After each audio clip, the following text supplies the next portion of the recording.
Our opening hymn for this month has been number 1011 in our teal hymnal, although I do believe the words will be on the screen behind us. It's called Return Again. And you may rise in body or spirit and sing with me.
Let us breathe together and welcome in the holy presence of life all around us.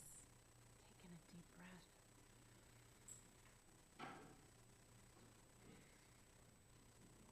And let us return to who we are and where we are on our journey on this sacred earth.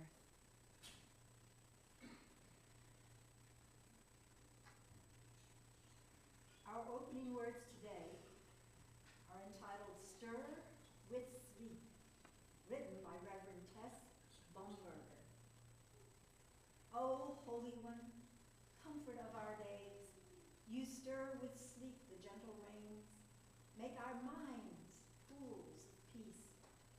You wash with winds the wailing world. Sing our souls your solace song. You bloom with hope, the frightened bud, flower in our hearts, your healing rose. You sow with joy the raptured seed, plant in us sacred love of life. O Holy One, holder of our nights, you stir with sleep the gentle rains. Rain gently, ever now in us. Good morning. Good morning. I am Petra Sussman, and I am today's worship associate. I am not concerned about what pronoun you choose for me. Whatever one fits, I'm okay with it. Because I consider myself and us and the we personally helps me remember that we are all one. We are getting no mask. What? It's not on?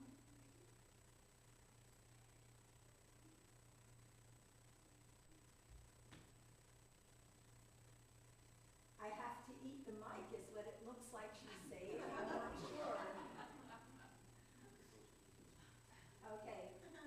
Now, did everyone hear me before? Good. Thank you. Okay, so welcome to this Unitarian Universalist congregation of Lakeland. No matter your spiritual path, ethnicity, race, gender, sexual orientation, age, or abilities, we are a community that puts love in the center as we seek the sacred together. We learn from our diversity, even strengthen our connections with generosity and grace in this great web of life. We seek to transform the world toward more justice, more peace, and more love. Thank you, Petra. Our mission here at UUCL is love plus connection equals transformation. So I call you now into this connection part by lifting up some of the opportunities for being together that will be happening around here real soon. And please note that there are more announcements printed on the back of your order of service. If you didn't get one, they're on that stand there. And also, we publish an e-newsletter every Monday, so there'll be more announcements there. And if you would like to receive our e-newsletter and you don't already, you can sign up in the hallway. First of all, it's a little bit of a COVID situation. 3 of our members have had COVID this week. 2 of them were here last week, and then somebody else was sick this week. And I was around that person's husband, so I like to be cautious and wear a mask. Everybody's welcome to wear a mask, you know, if you want to protect yourselves or protect others, because of course we do have immunocompromised people in the congregation who need extra care. Okay, so that being said, I hope we all stay well and take care of one another. All right, first of all, I would like to make an announcement. We have a new volunteer music director, Justin Neal.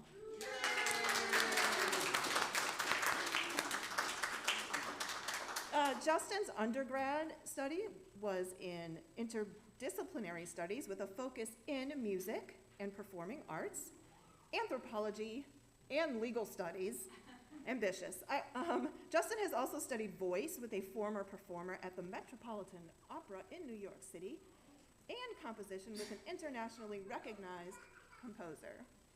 So I'm very excited to be working with Justin and, of course, the other musicians. We're all getting on pretty good. We're having a good time making some good music, so we hope that you enjoy it.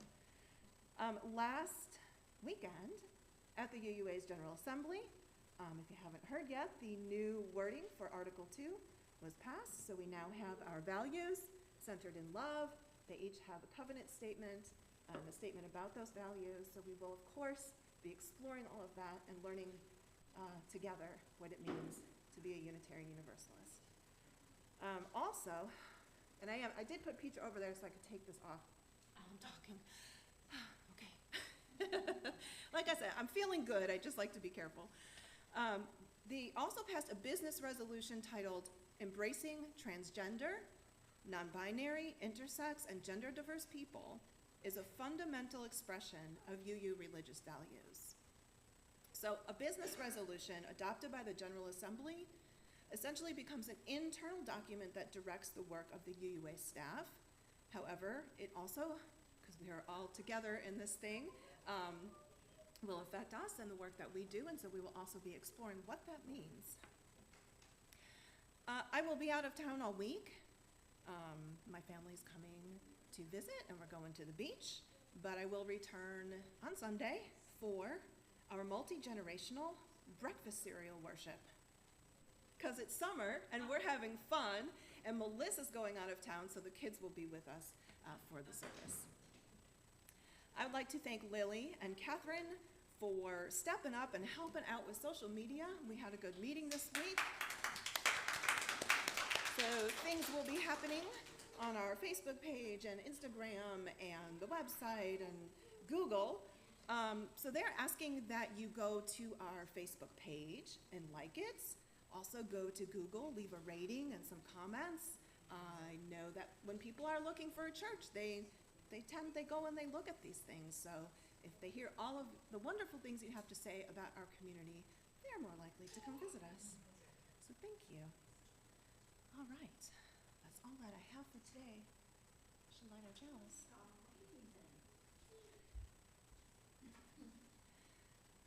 With the passing of Article 2, our faith has been renewed. We have adopted 6 shared values, each centered in love. You see on our diagram over here? And have renewed our opportunities to broaden and deepen our understanding of ourselves, one another, the world, and the divine. As we light our chalice today, let us recite these new values together. Actually, just before we light our chalice, let us recite these new values together, calling them into the room to be with us, allowing for our chalice, the symbol of our Unitarian Universalist faith, to hold them and remind us of our covenants.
would like to invite our children up for our message for all ages.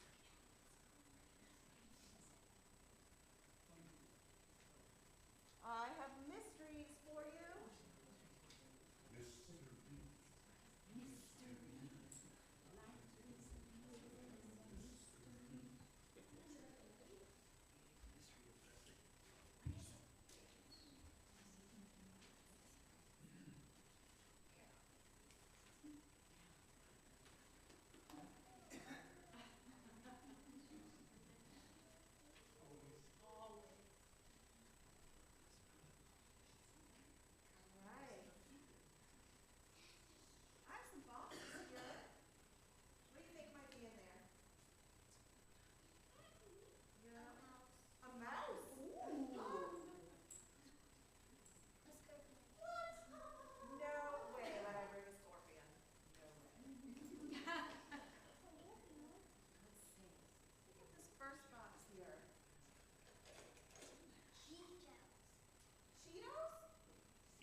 So they're born, well, they take calcium and other minerals from the ocean, and they use those to start making their shells. Yeah, and they get bone, they make bone seashells.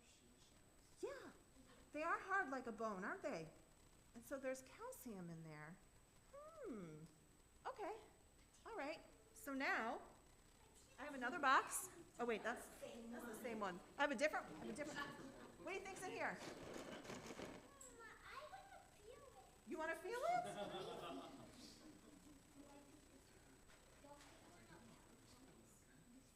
is it? It's a rock.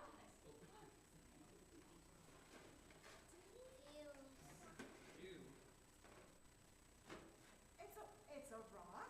Do you know what kind of rocks those are? No? Sand rocks? I mean, that's a pretty good guess. It's limestone. And limestone is the kind of rock that Florida basically sits on top of, right? And limestone is made from sand? Yes, I'm asking the geologist. Yeah. It's a sedimentary rock composed principally of calcium. Kind of like the shells have calcium in it. The rocks have calcium in it. And the rocks, because Florida used to be underwater, and so all the limestone that we sit upon was formed in the ocean Bumpy. millions of years ago. Daddy, it's so bumpy. So, they're both bumpy, they're both hard. And do you see anything on those rocks? Like, what do you see? No, the lines. Lines? Do you see anything that looks like a shell in there?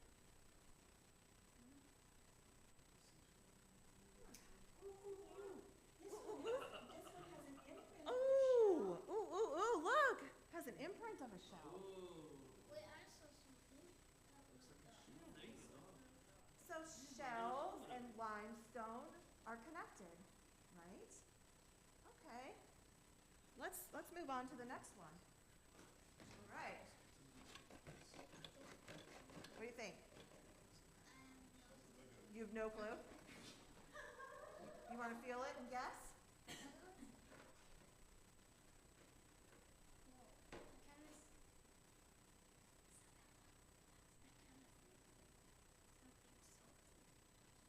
Something salty? It's not a starfish. No, it's not alive. Not anymore. That What brings is it up. that? What is it?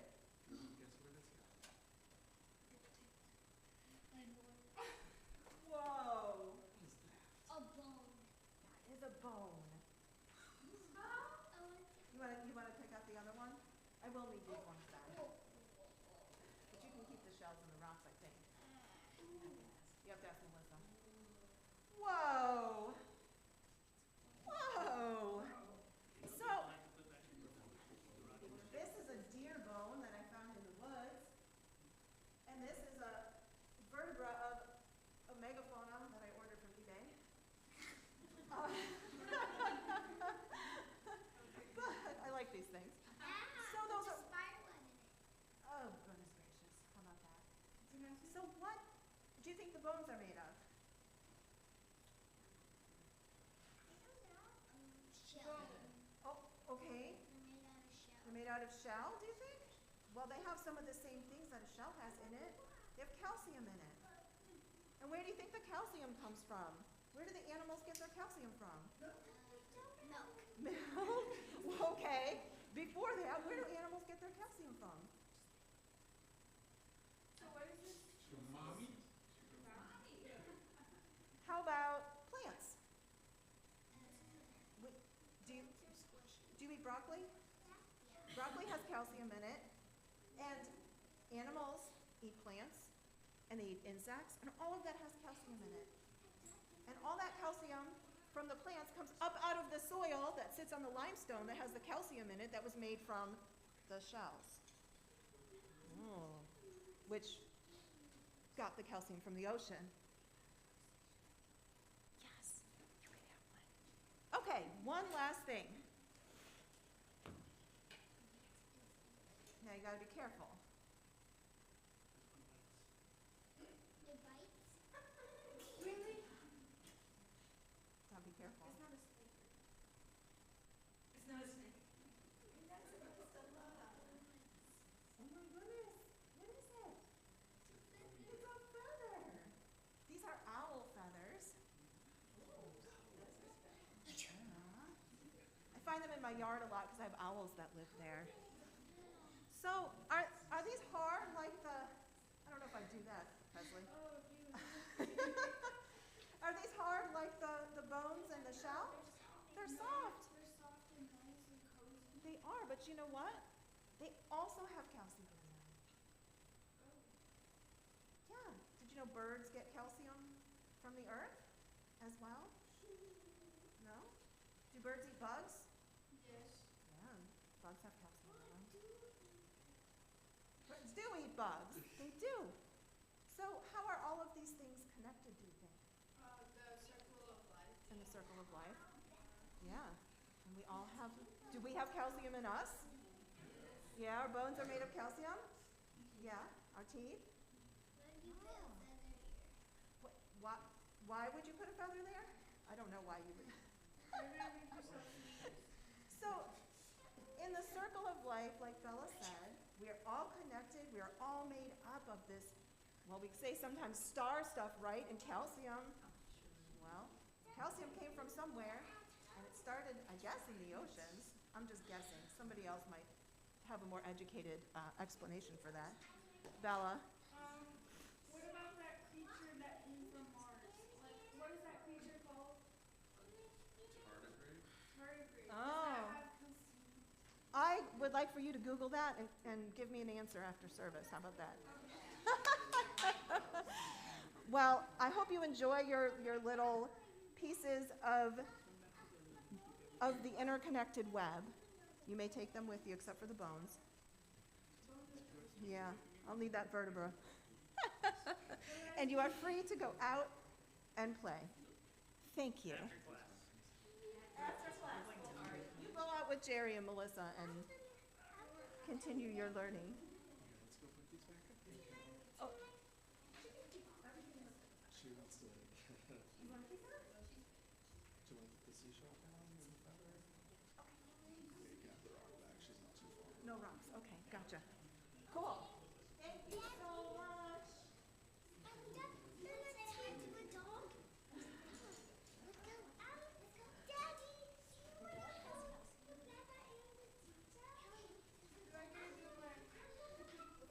Yes. Oh, so much joy. And they just say the most wonderful things. Our ritual of joys and sorrows is a moment in which we can quietly contemplate all that has been happening in our lives and the complexity of emotions these experiences bring. It is a time to return to our inner selves, ask ourselves what we need most in this moment, and to renew our souls with the promise of love and support from one another.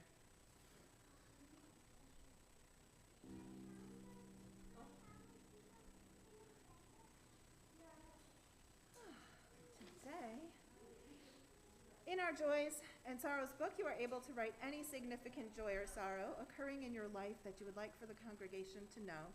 It sits on the table at the entrance of the sanctuary before the service, and I read from it before we come up to participate in our ritual of joys and sorrows.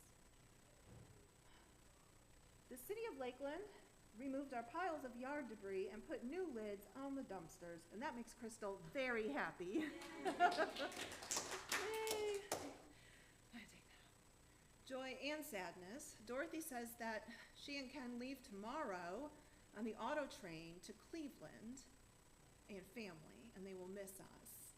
How long are you going to be gone? 3 weeks. Okay. It'll be a long 3 weeks for us.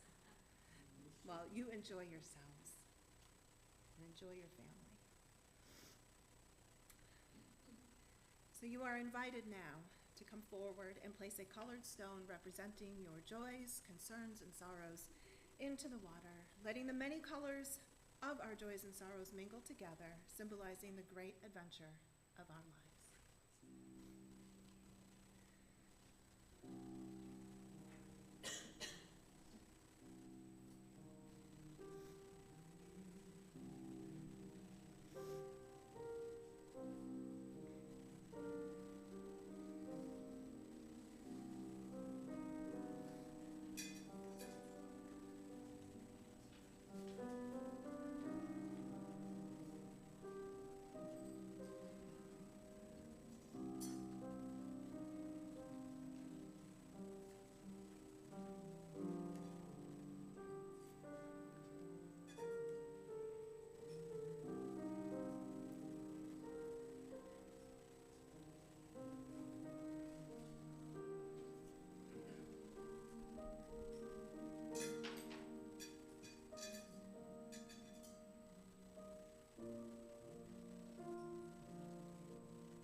everybody on Zoom?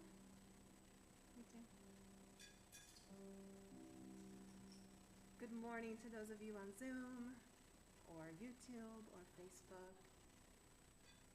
We can put stones in for them as well.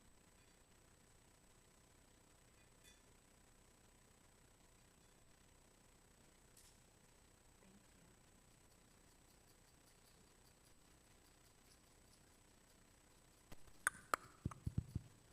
you. Julia Davis, Judy Pell, Fran.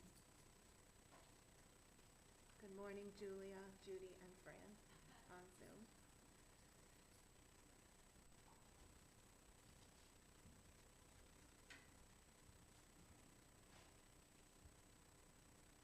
Here we gather, tucked back in this friendly neighborhood, between the beautiful tall pines.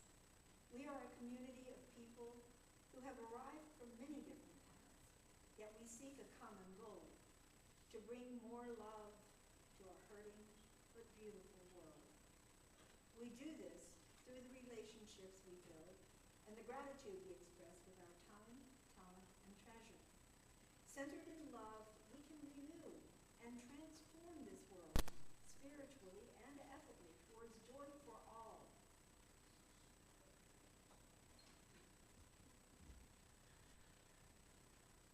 The UUA has developed a new program called the UU Climate Justice Revival. It begins with a 2-day workshop that we can hold together here at UUCL at the end of September.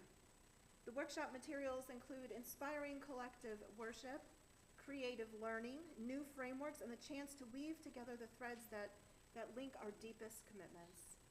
It is an opportunity to do important climate justice work and to engage with other UU congregations, because of course we are a covenantal faith, and that means we are all in this together.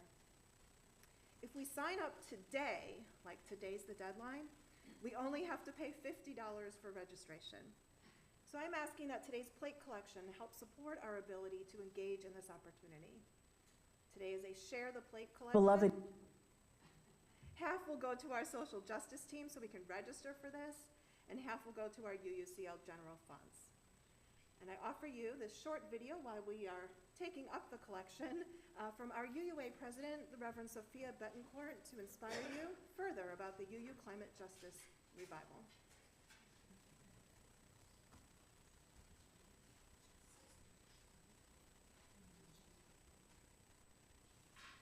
Beloved UUs, I'm here to invite you to join us for our first ever Climate Justice Revival. Our congregations and communities are coming together to inspire, to transform, to reawaken, to recommit ourselves to this work for justice. I'm the Reverend Dr. Sophia Betancourt. It is my privilege, always, to serve as president of your Unitarian Universalist Association. And those of you who know that I'm trained as an environmental ethicist will not be surprised that this work, this calling, this shared leadership is central to my hopes and dreams for us as Unitarian Universalists. Come join us for reimagining together from an extractive age to a new era.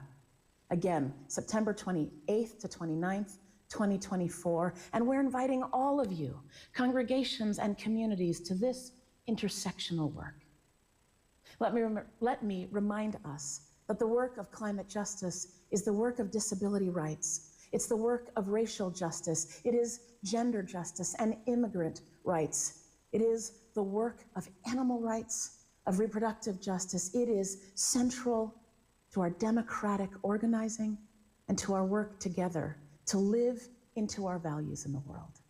And so we're inviting you, all of you, your religious education programs, your families, your lay leaders, your green sanctuary programs, your social justice organizing teams. We're inviting your worship associates, all areas of congregational and communal life, to come into this conversation, into this new possibility for all that calls us forward in the work ahead. How we imagine just futures that bring us through fossil fuel divestment, through the work of Real Zero, through the work of being in relationship with Earth and with one another in new ways will have everything to do with the Unitarian Universalism of today and the Unitarian Universalism of tomorrow. This is not just our children's futures. This is what we leave behind in our living. This is how we choose to be members of a global community with peace and justice for all. Join us, beloveds. This is where hope abides, in community, in justice-seeking work together. I look forward to joining with you in this conversation in the fall. Be blessed, beloveds.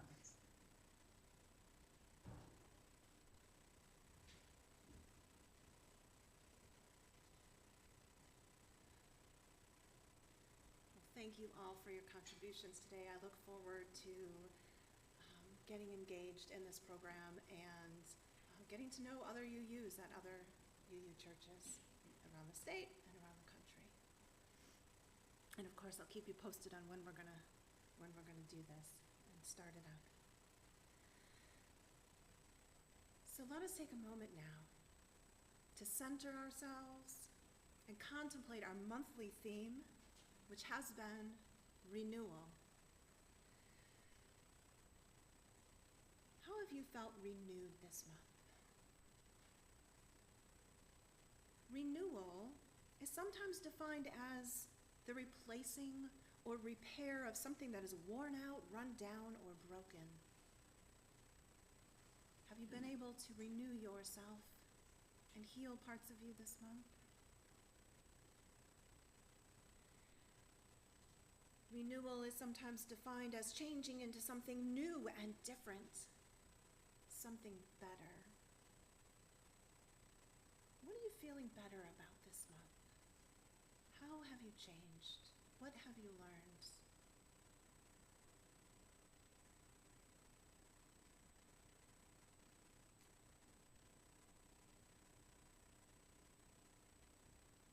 Our quote for the month says, "Renewal requires opening yourself up to new ways of thinking and feeling." Sometimes in the Florida heat, in the Florida summer, it's easy to feel a bit, ick, tired, run down. And so what we're doing together today is renewing our perspectives about Florida, about the summer here, about ourselves and one another to help us get through it. We will open ourselves up to new ways of thinking and feeling by connecting with the earth and the sacred life force that has been present since the beginning of time.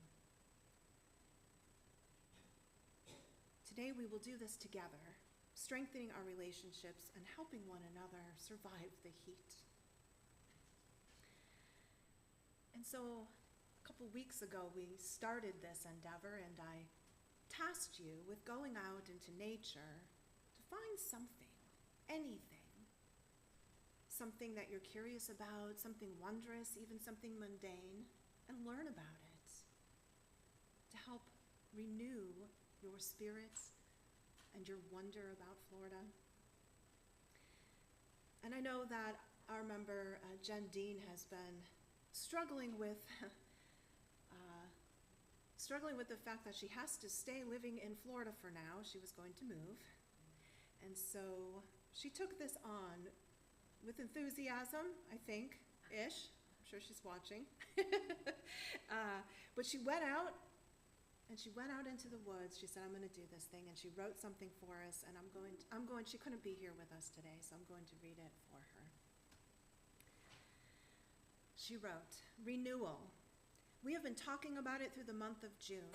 There are many types of renewal. Renewal of the earth through seasons, renewal of our bodies through cell death and regrowth, renewal of water through the water cycle.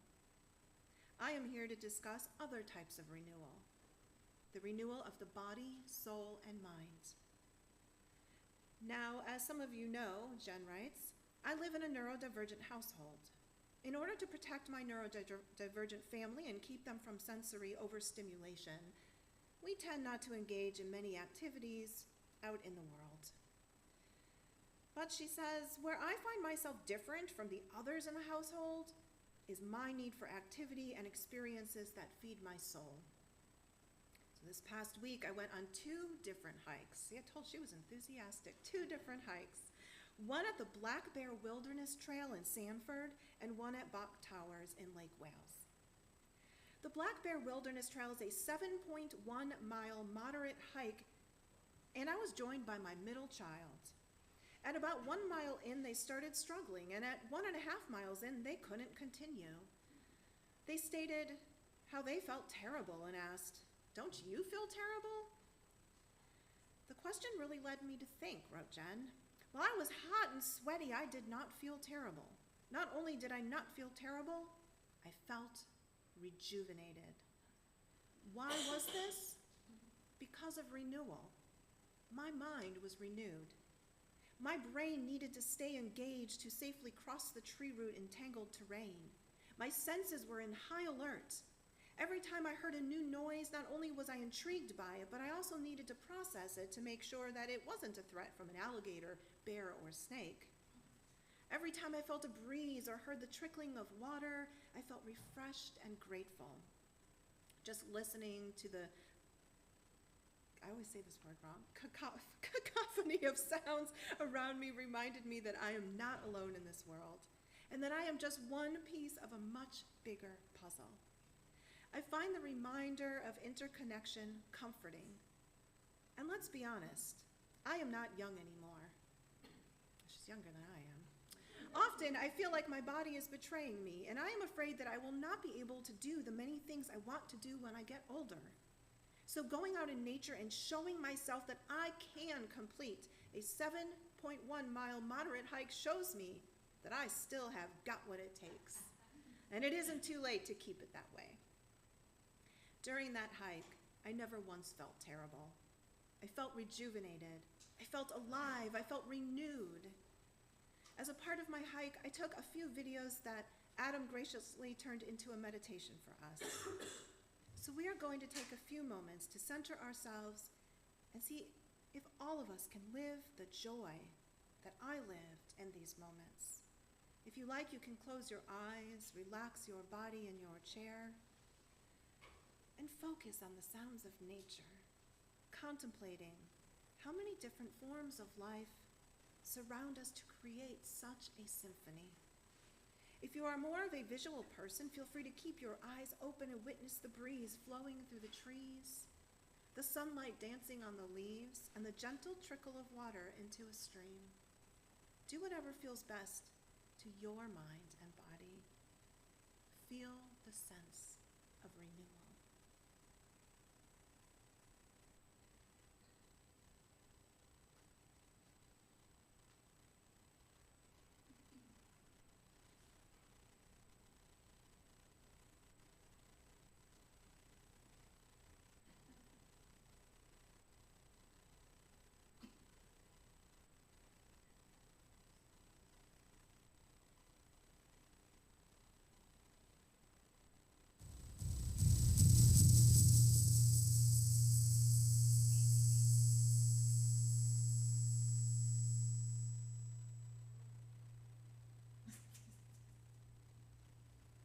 Just so Crystal knows, we really appreciate her back in the tech room figuring things out. It is a hard job.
love that sound of Florida summer.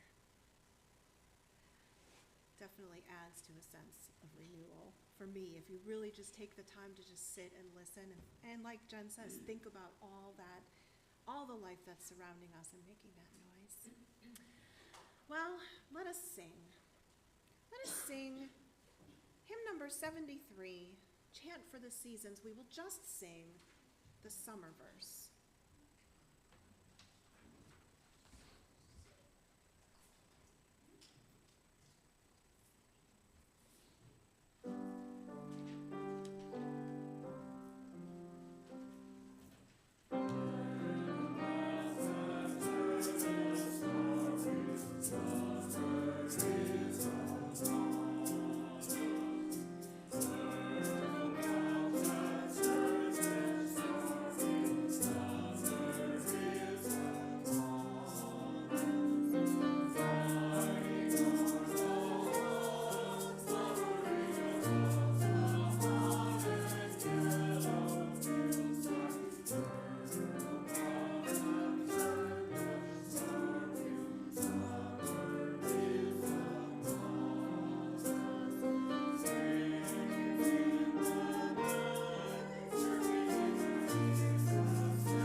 Like a drag, didn't it?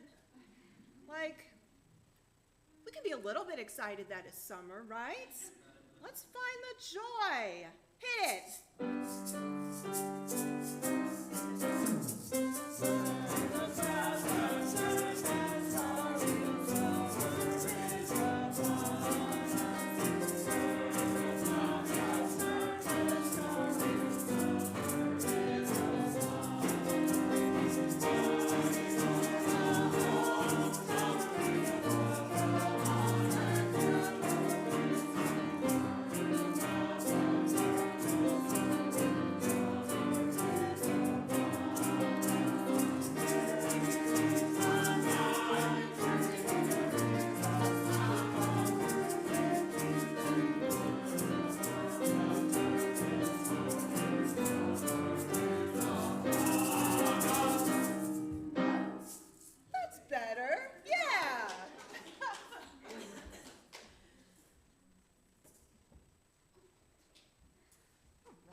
in the mood.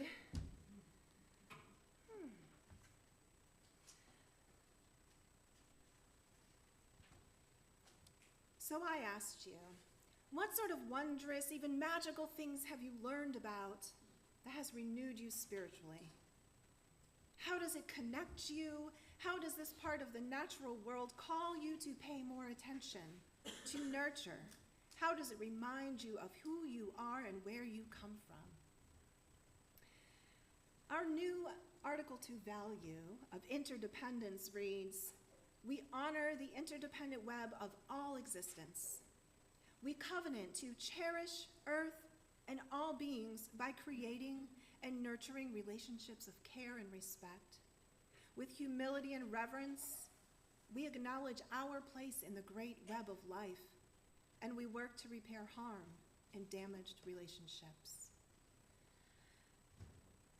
So some of you who did their homework? Your spiritual home. Okay, 1, 2, 3, 4. Okay, all right, 4 of you. Okay, 5. Adam says he did. So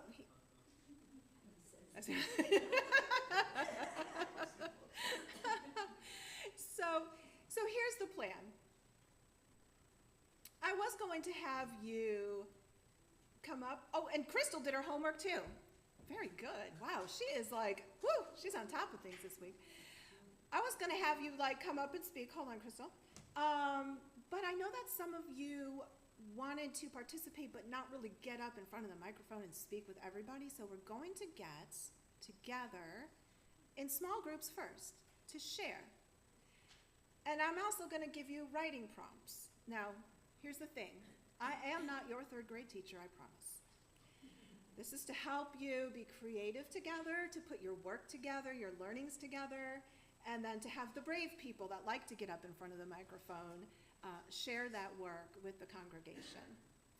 So I wrote something as a model for that, and I will read that, and then we will hand out the papers. And I ask that if you did do your homework, you get in a group with people that didn't, so that, and we have phones, right? We can research on Google while we're working together. But if you didn't do work ahead of time, and that's okay, because we have new people, and that's awesome. But you can think about what is, like, if you just moved here from California, you might think, what is this place? And think about some interesting thing that you've seen. You are also welcome to go outside and look. But, you know, just learn one thing, one simple thing about the natural world around you, and then put it together with others, and we will share afterwards. Be creative as you want to be. It does not have to be perfect. This is about joy. This is about renewal. This is about learning together. So this is what I wrote, and it's just an example of what you can do. We honor the rain lily, and this is sort of in the format of the new Article 2 wording. We honor the rain lily, the green orchid bee, and the great crested flycatcher, for all of these are connected to each other and to us in the interdependent web of all existence. The delicate rain lily blooms only after the summer rains have begun to fall from the thunderous sky, nourishing the ground and delivering the magical elements that their underground bulbs need to bloom from the darkness. Blessed are the bees and butterflies who visit these temporary pink blooms, like fairies gently blowing in the warm breeze. Fairy lilies is also a name endowed upon these graceful flowers. If you sit and let your senses take over, you might see a beautifully bright and iridescent green-winged creature flying by, its charismatic buzzing a song all its own. This green orchid bee once only inhabited the faraway lands of South and Central America, where forests full of orchids fed them. What does the green orchid bee find in Florida? Does it appreciate the pollen on the magical rain lily? In April, another winged creature migrates north to Florida from South and Central America, the great crested flycatcher, a bird with a loud upward veep. More often heard than seen, what an honor to spend the summer hearing their call. Flycatchers catch flies, but also a delightful catch are bees and wasps. Do they find the green orchid bee appetizing? Connected one to another, each of these, the flower, the insect, the bird, brings beauty and wonder to this land we call home. We covenant to cherish earth and all beings by creating and nurturing relationships of care and respect.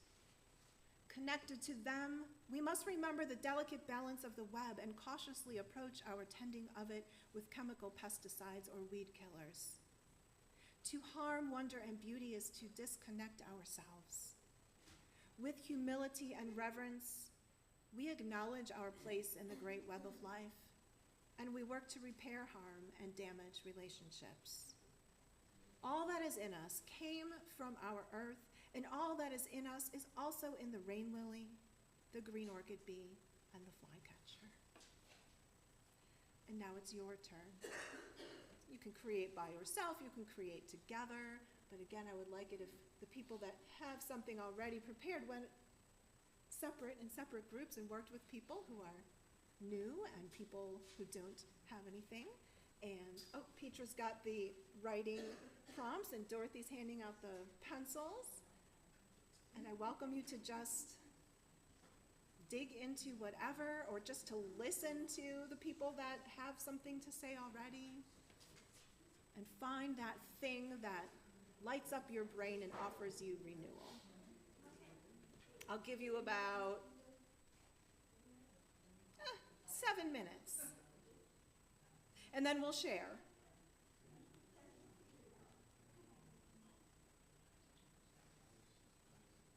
Crystal, you're welcome to come out and share. Yes, please gather in groups. Just small little groups, yeah. Work together. See if you can fill out the form together. Put your things together. Your birds, your flowers, your grass, your owls, your mushrooms. How are they connected?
we doing?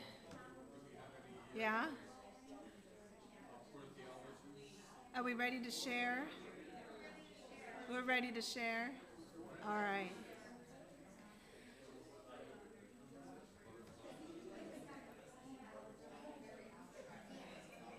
Well, let's share. We'll wrap up our conversations and come back to our seats. Decide who's going to talk. Crystal's going to go first so she can get back to the tech room. If you wrote something, great. If you didn't, speak from your heart. If you did it as a group, go for it. I'm not, there's no grades. Okay, we are the Tropical Flower Group. Tropical flower fans. So we have the Coreopsis, which is Florida's official state wildflower since 1991. From the Greek, chorus means bug, and opsis means view, so it's also known as tick seed. It has a bright, sunny appearance, and so it attracts pollinators, especially butterflies, so it's really good for the environment. It is endemic, so it naturally occurs in Florida, and there are over 80 different species. So this is one of the Coreopsis varieties, your Florida state wildflower. Beautiful. Oops. There you go. Thank you, Crystal. Oh, So here we have the bird of paradise. Thank you. One of the interesting things that I found out about this flower is that it blooms especially in the wintertime, which our theme is renewal. And in the wintertime, we can get kind of sad and really search for those things. So something like this can be, a really good sign of spring and summer come. We always think of spring as a renewal time, and it's just nice to feel that refreshment, in the less daylight time and things that can be kind of drag on, I guess. So this flower is from South Africa. So it is a transplant, like so many people here are transplants. So it's just a neat little thing it blooms and is beautiful. We can all bloom in our own place. So yeah, it is beautiful. And you found a summer bloom. yes. Yeah, but it blooms mostly in the winter. Mostly in the winter. When a lot of other things are not blooming here. So, very nice. Thank you. I love that you're all decorating the stand, too. Yes. Thank you. Okay. Come on up, Ken.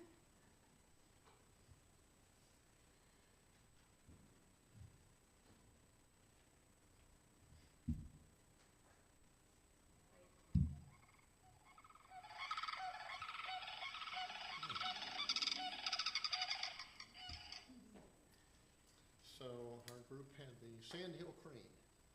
Sandhill cranes wander around our neighborhood in groups, family groups usually. And there's usually two parents and two little ones, although they can be between 1 and 3. But one of the amazing things that I found out about them is if they are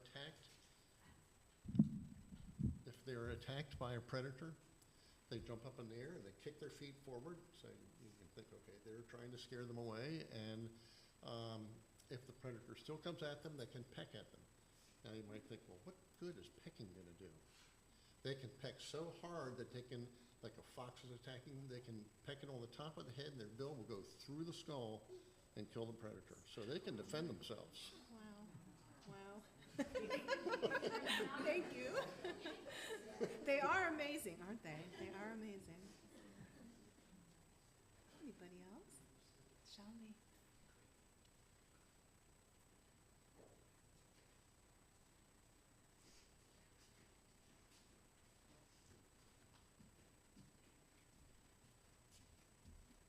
So we didn't write anything because we're bad about homework.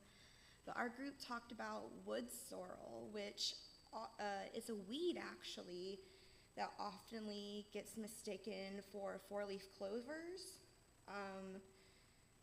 I didn't know I had this in my yard, but she was telling us about it, and I was like, oh my goodness, that's in my yard.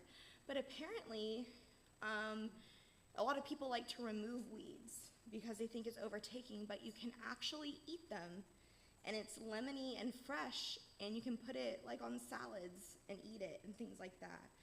So I thought that was really cool because a lot of times people just think you have to remove the weeds and that weeds are always negative, but of course there's a reason they're there and a reason they grow. So if you want to see a picture of them, just look it up. I know you can't see from up here, but it looks like clover. And what is it called again? Wood sorrel. S-O-R-R-E-L-S. Okay. So thank you for teaching us about the edible weeds and that they're not all bad. Wonderful, thank you. Anybody else want? Oh, yeah. Mine's very abstract, but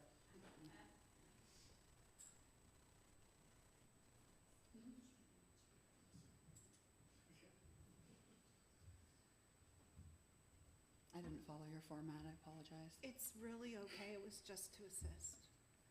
So, consider dirt and the things that live in it. We have a gopher tortoise that lives in a hole it dug for itself in our front yard. And so its entire home is the earth, the dirt, underground where you can't see it, nice and peaceful.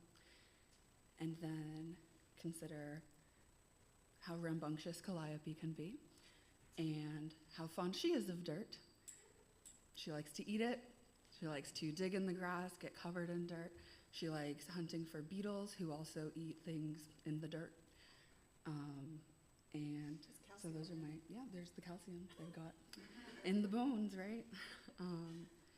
So the tortoise is like a joy in our home. Anytime we see it, we all like run outside, be like, it's in the yard, it's eating the grass, you know. And so I was just thinking, they're all connected. So, very abstract. Thank you, Catherine.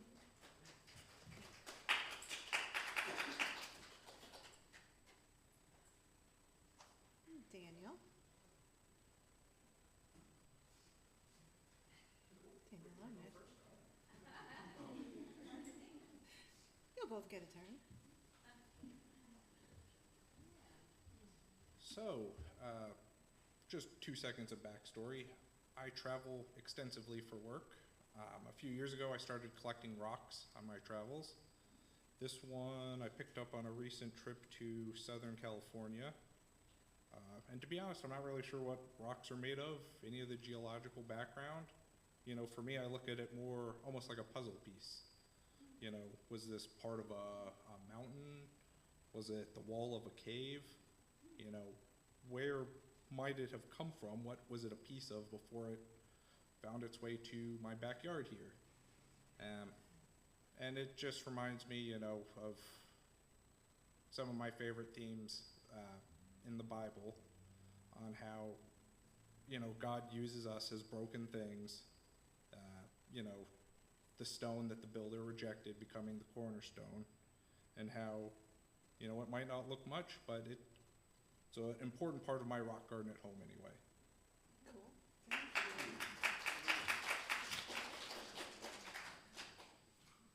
Nick. It's now your turn.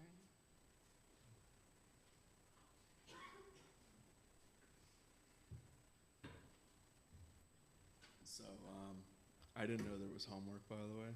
I apologize. So I just kind of winged it. The first thing that came to mind for me was the monarch butterfly, because they travel through here, not during June usually, but during the winter months. But I thought that was very appropriate for the transformation piece, and they feast upon the milkweed and the other flowers and pollinate the fruits and stuff that we in turn eat. So I think that's all pretty connected to me. Anyway, that's what I thought. Yeah, for sure. Thank you.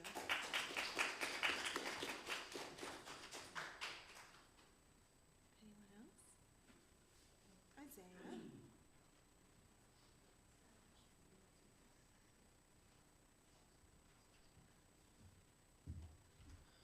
Howdy, y'all.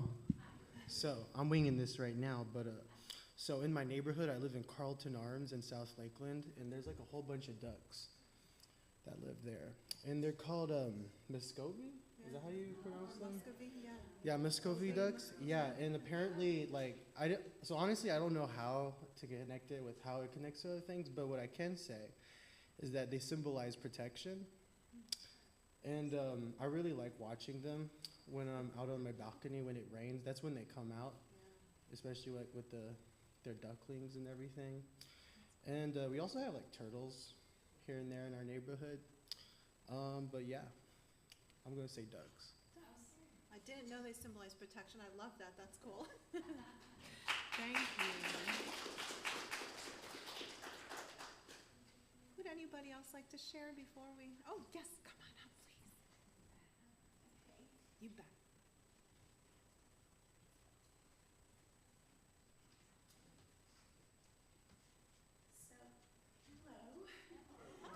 I'm new.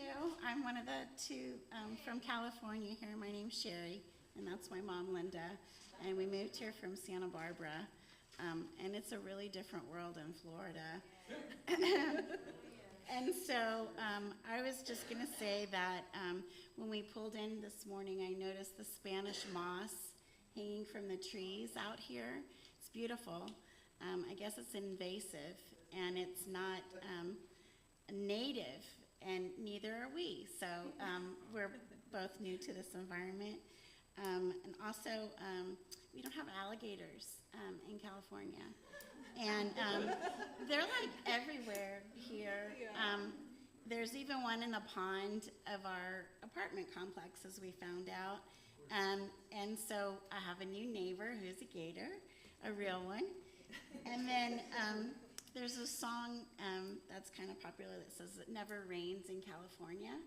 And it does a lot more since we moved here, it seems like. But I love the thunderstorms here because we didn't have water there and always had to ration our water and pay attention to how long our showers were, when we watered our lawn, things like that. And it rains every day here, at least a little bit. So it's so nice to know the abundance of water here. And so I'm really enjoying being here in my new community with all my new neighbors, the moss, the gators, and the thunderstorms, and all of you now.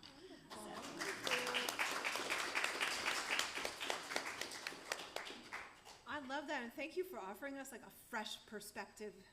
We need that. Some of us have been in Florida for too long. We forget.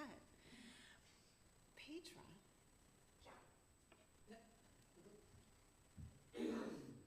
I put a lot of time into this, but it was not very productive for me.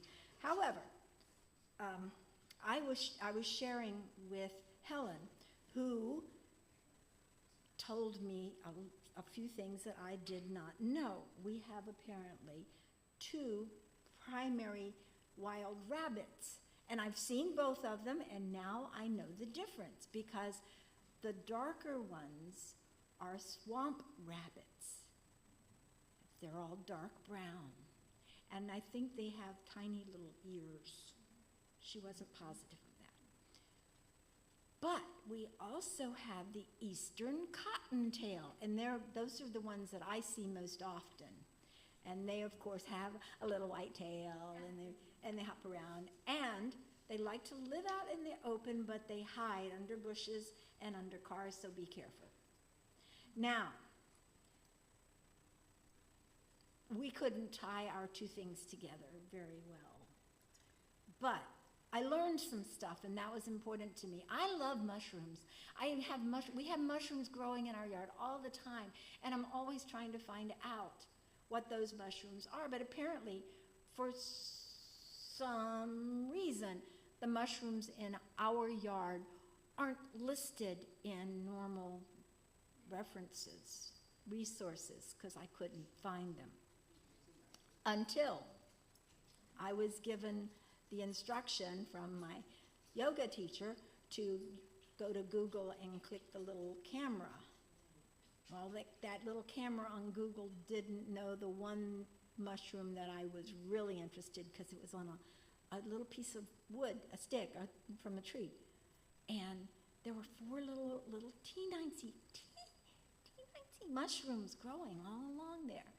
And I noticed about those mushrooms, I just observed that they would dry out.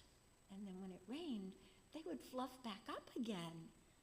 And that was really cool. Now, the one that I was able to take a picture of, and Google told me that it is called the Earth Star.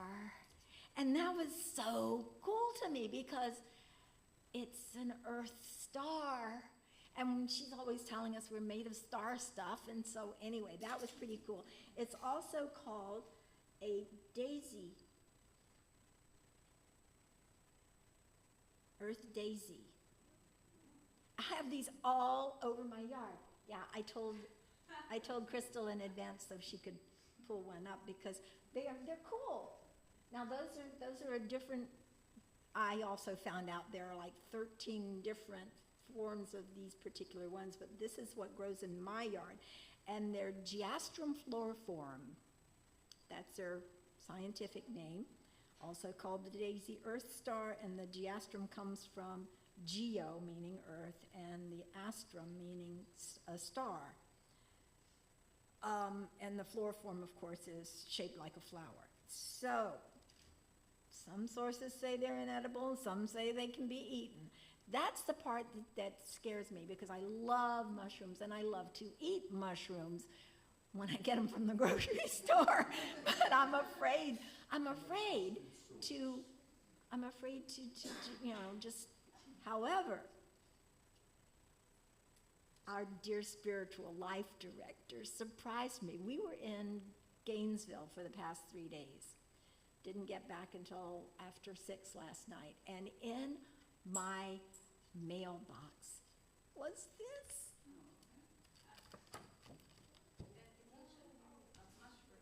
None of my mushrooms in my yard are in here. No, you gotta get out of your yard, go explore. I gotta get out of my yard and go looking. However, I found one under the bushes this morning when I got out of the car, and I'm pretty sure it is either a deer mushroom or a common Lacaria. I think it's more a deer mushroom. And it is edible. However, it doesn't have a lot of taste. See, here I have this wonderful little guide. Where is it? It's on the other side.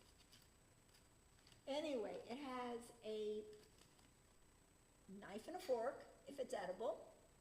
It has a check mark if it's edible by many, but little flavor. And then it has a line across a knife and a fork if it's not edible because some difficulties have been reported after eating this species. And then there's the poisonous ones. So, now at least, these I didn't realize are poisonous. They're yellow stainers, is what they're called, but they're just little. Anyway, I love mushrooms. They're so cool. and we did have, I forget, what was the theme that month when we had mushrooms up there? Interdependence. Interdependence, because they connect underground. They connect their own, and they connect with trees, and they form an interdependent web. So there's the interdependence, and because we eat them sometimes, that's how they nourish us.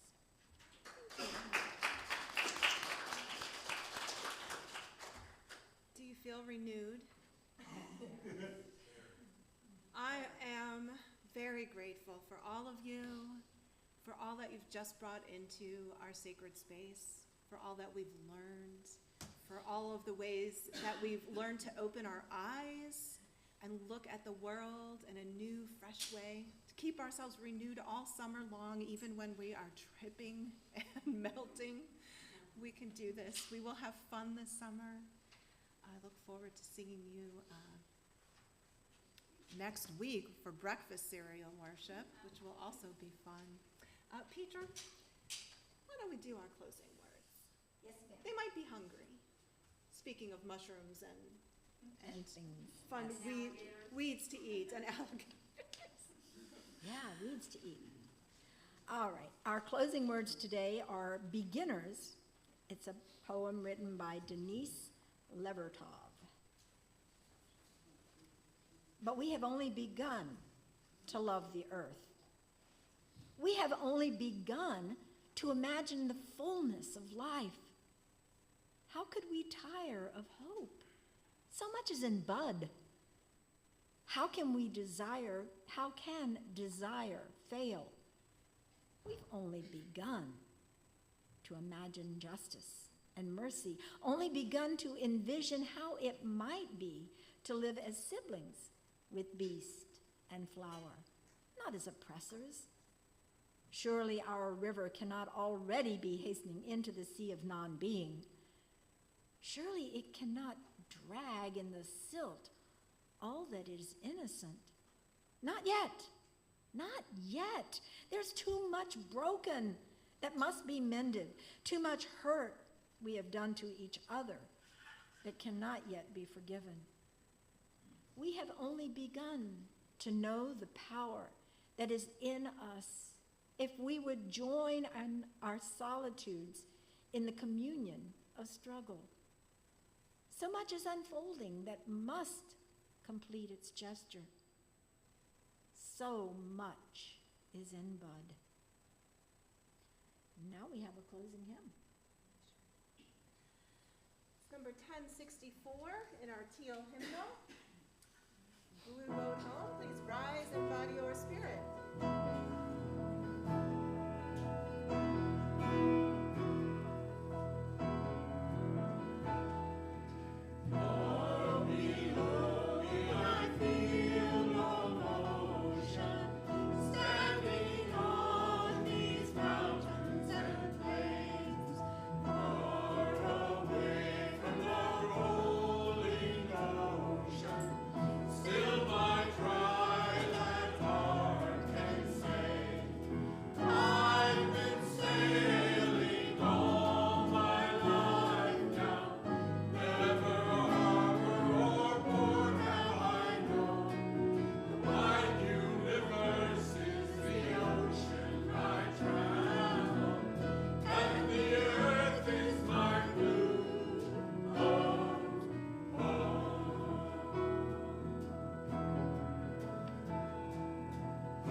will now extinguish the chalice if you will join me in reading the words.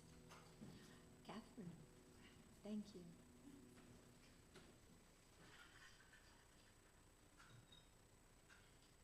We extinguish this chalice